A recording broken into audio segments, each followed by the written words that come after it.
Wow! చూస్తే నోట్లో నీళ్లురుతున్నాయి కదా. హాయ్ ఫ్రెండ్స్, నేను మీ మహాతో ముచ్చట్లు ఛానల్కి స్వాగతం అండి. ఎలా ఉన్నారు అందరూ? అందరూ బాగుండాలి, అందులో నేను ఉండాలి. మా వారు దేనికో పిలుస్తున్నారు, ఏమిటో అని వెళ్ళి చూద్దును కదా. పచ్చేపలు వచ్చాయి, తీసుకుందామా అని అడుగుతున్నారు. అవి బొచ్చి చేపలంట, చాలా టేస్ట్గా ఉంటాయి, బాగుంటాయని చెప్పారు.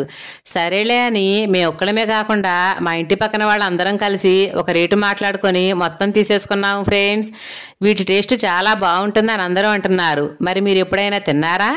మీరు గనక బొచ్చి చేపలు తినుంటే నాకు కామెంట్ చేయండి ఫ్రెండ్స్. వాళ్ళు చూసారా, వాటి నోరు తెరిచి చూపిస్తున్నారు. అలా ఉంటే ఆ చేపలు మంచివని, ఎర్రగా లేకపోతే అవి నిల్వ ఉండ చేపలని చెప్తున్నారు. సరే, వాళ్లే బాగు చేస్తామని చెప్పడంతో మాకు సగం శ్రమ తప్పినట్లేనండి. ఎందుకంటే నాకైతే అసలు బాగు చేయడం చేత కాదు, మా వారే చేయాలి. ఆయనకేమి ఇప్పుడు అంత టైం లేదు. అందుకని వాళ్లే బాగు చేసిస్తామంటంతో మాకు సగం శ్రమ తప్పింది. వాళ్ళు చూసారా, 10 నిమిషాల్లో ఇద్దరు భార్యాభర్తలు కలిసి బాగు చేసేసారు ఫ్రెండ్స్. నేను వాళ్ళకి కత్తిపేటలు, చాకులు, పీటలు అందించేసరికి వాళ్ళు బాగు చేసి ఎవరికి వాళ్ళవి మొక్కలు కోసి ఇచ్చేశారు. నేను వాటిని తీసుకొని ఇంటిలోకి వచ్చి మసాలా ప్రిపేర్ చేస్తున్నానండి. అల్లం, కొబ్బరి, ఉల్లిపాయలు, ఎల్లిపాయలు, పచ్చిమిర్చి, ఒక టమాటో, కొంచెం కొత్తిమీర, వీటితో ముందు మసాలా ప్రిపేర్ చేసి పక్కన పెట్టాను. మొక్కలు మరీ పెద్దగా కాకుండా మరీ చిన్నగా కాకుండా మీడియం సైజులో ఉన్నాయి ఫ్రెండ్స్. వాళ్ళు ఎంత బాగు చేసినా ఒకసారి మళ్ళీ మనం కొంచెం కల్లులుప్పు, అలాగే ఒక నిమ్మకాయ పిండుకొని మరొకసారి వాటర్తో కడుక్కుంటే నీట్గా ఉంటాయి కదా, అంటే స్మెల్ రాకుండా ఉంటాయన్నమాట. అందుకని మళ్ళీ ఒకసారి నేను వాష్ చేసి ఇప్పుడు ఆ చేప మొక్కలకి మసాలా పెడుతున్నానండి. ఉప్పు, నిమ్మరసం వేసి కడగటం వల్ల చేప మొక్కలు చూసారా ఎంత తెల్లగా ఉన్నాయో. ఇప్పుడు ఈ చేప మొక్కలకి ఆల్రెడీ మనం మిక్సీ పట్టి ఉంచుకున్న మసాలా ముద్ద, కొంచెం పసుపు, అలాగే పచ్చి నూనె వేయండి. నేనైతే శనగ నూనె వాడుతున్నాను ఫ్రెండ్స్. కొంచెం కల్లులుప్పు, కొంచెం కారం ఎక్కువగానే పడుతుందండి. పచ్చేపల్లోకి ఉప్పు, కారం, ఆయిల్ ఇవన్నీ ఎక్కువగానే పడతాయి. ఉప్పును మాత్రం మొక్కల్లో వేసేటప్పుడు మరీ ఎక్కువ వేసుకోకూడదండి, ఎందుకంటే మొక్కలు ఉప్పగా మారిపోతాయి.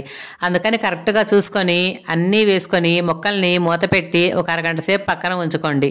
అరగంట తర్వాత ఇప్పుడు ప్యాన్ పెట్టి ఆయిల్ వేసి అది హీట్ చేసుకొని దానిలోకి 1 కప్పు సన్నగా తరిగిన ఉల్లిపాయ ముక్కల్ని వేసి ఎర్రగా గోల్డెన్ బ్రౌన్ కలర్ వచ్చే వరకు ఫ్రై చేసుకోండి. దానిలోకి 2 పచ్చిమిర్చి చీలికలను వేసుకొని ఫ్రై చేయండి. అలాగే కొంచెం కరివేపాకును కూడా వేసి వేయించుకున్నాక చేప మొక్కల్ని ఆయిల్లో వేసి సన్నటి సెగ మీద కొంచెం సేపు మగ్గనివ్వండి. ఇలా మసాలా పట్టిన ముక్కల్ని సన్నటి సెగ మీద మగ్గనిస్తే ఆయిల్ ఊరి మొక్కలకు మంచి టేస్ట్ వస్తుంది ఫ్రెండ్స్. చూసారా, ఆయిల్ పైకి తేలి ఎలా ఉడుకుతుందో కదా. ఇప్పుడు మనం ఆల్రెడీ నానబెట్టుకున్న చింతపండు గుజ్జు రసాన్ని తీసుకోండి. ఇలా సన్నటి సెగ మీద ఒక 10 నిమిషాలు మొక్కలు మగ్గిన తరువాతనే చింతపండు గుజ్జుని యాడ్ చేసి పులుపు, ఉప్పు చూసుకొని ఇప్పుడు కూర ఉడకనివ్వండి. అయితే ఈ కూర ఉడికే లోపలనే మనం పొడి మసాలా పట్టుకుందాం రండి. ధనియాలు, దాల్చిన చెక్క, లవంగాలు, గసగసాలు, యాలకులు, కొంచెం జీడిపప్పులు అన్నీ వేసి పొడి చేసుకుంటే ఆ పొడి కూరలో వేస్తే చాలా టేస్ట్గా ఉంటుందండి. ఒకసారి ట్రై చేయండి.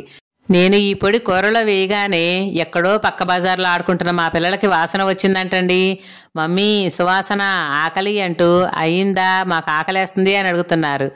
అయిపోయిందమ్మా 2 నిమిషాలు అంటే మా చిన్నోడు పాట పాడుతున్నాడండి. ఆకలి పెట్టు, ఆకలి పెట్టు అంటూ వాడు పాడే పాట వింటే ఎంత నవ్వొస్తుందో. అప్పుడు వాళ్ళకి ఒక పక్క ఉడికిన కూరని మరొక పక్క రెడీగా ఉన్న అన్నాన్ని చూపించగానే హ్యాపీగా ఫీల్ అయ్యి ఇక రెడీగా కూర్చున్నారు భోజనానికి.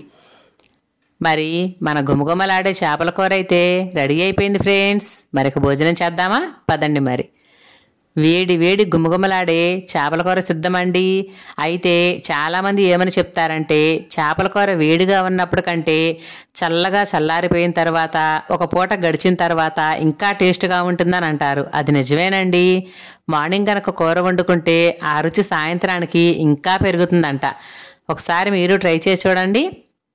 మరిక నేనైతే మా పిల్లలకి భోజనం పెడుతున్నానండి. అవును, కానీ మీరు చిన్నప్పుడు అన్నం తినేటప్పుడు చేపలకి మీ నాన్న మీకు ముళ్ళు తీసి పెట్టేవాడా? మా నాన్న అయితే అలాగే తీసి పెడుతుంటే మా అమ్మ ఇప్పుడు నువ్వు ఇలా అలవాటు చేస్తే పెళ్ళయ్యాక ఎవరు తెస్తారు, వాళ్ళ ఆయన తెస్తాడా అని చితరాడేది. నిజంగానే పెళ్ళైన తర్వాత కూడా మా ఆయన కొన్నాళ్ళు తీసి పెట్టాడులే కానీ తర్వాత నేనే తీసుకోవటం, ఇప్పుడు మా పిల్లలకైతే నేనే తీసి పెట్టడం అలవాటైపోయింది. ఎంత అనుకున్నా ఎంత వయసు వచ్చినా ప్రతి తండ్రికి తన కూతురు చిన్నపిల్లే కదండి. ఎందుకంటే ఇప్పటికీ మేము మా పుట్టింటికి వెళ్తే మా నాన్న మాకు ఎన్నో జాగ్రత్తలు చెప్తుంటాడు. అందుకే అంటారు ప్రతి తండ్రికి తన కూతురు ఒక యువరాణి అని. మీరేమంటారు మరి? అవును గాని ఇంతకీ నా కూర సువాసనలు మీ దాకా వచ్చాయా? వచ్చేవి ఉంటాయిలేండి. నా వీడియో నచ్చితే లైక్ చేయండి, అలాగే నా ఛానల్ షేర్ చేయండి, సబ్స్క్రైబ్ చేసుకోండి ఫ్రెండ్స్. ఉంటాను. నేను మీ మహాతో ముచ్చట్లు ఛానల్. Thank you.